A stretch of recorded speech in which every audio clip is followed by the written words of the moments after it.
Islamic videos کی support کے لیے چینل کو سبسکرائب کر دیں، شکریہ۔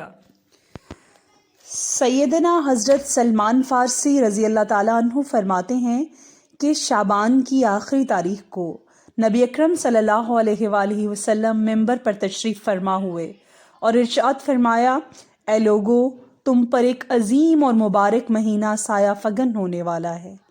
ایسا مہینہ جس میں ایک ایسی رات جو کہ شب قدر ہے وہ 1000 مہینوں سے بہتر ہے، یعنی اس ایک رات میں عبادت کا ثواب 1000 مہینوں کی عبادت سے زیادہ ملتا ہے۔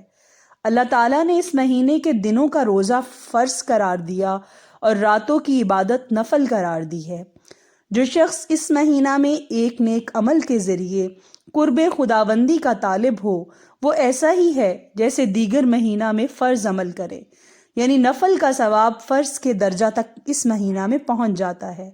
اور جو شخص کوئی فریضہ بجا لائے وہ ایسا ہے جیسے دیگر مہینوں میں 70 فرض ادا کرے، یعنی رمضان میں ایک فرض کا ثواب 70 گنا ہو جاتا ہے۔ اے لوگو، یہ صبر کا مہینہ ہے اور صبر کا ثواب بدلہ جنت ہے، اور یہ لوگوں کے ساتھ مواسات اور خیر خواہی کا مہینہ ہے۔ اس مہینے میں مومن کا رزق بڑھا دیا جاتا ہے۔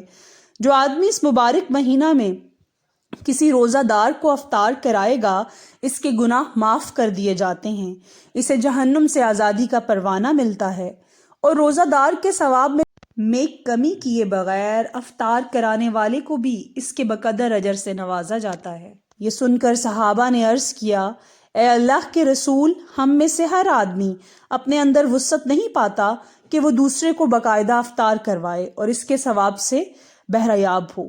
رحمت عالم نے اپنے جانثاروں کو ایسا جواب دیا جس سے ان کی مایوسی خوشیوں میں بدل گئی۔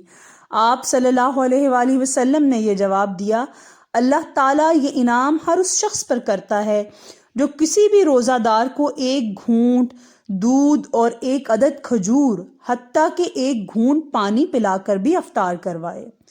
ہاں، جو شخص روزہ دار کو پیٹ بھر کھلائے تو اللہ رب العزت اسے قیامت کے دن میرے حوض کوثر سے ایسا پانی پلائیں گے جس سے کبھی پیاس نہ لگے گی، تاکہ وہ جنت میں ہمیشہ کے لیے داخل ہو جائے گا۔ پھر آپ نے فرمایا، یہ ایسا مہینہ ہے جس کا پہلا عشرہ رحمت، دوسرا عشرہ مغفرت اور آخری عشرہ جہنم سے آزادی کا ہے۔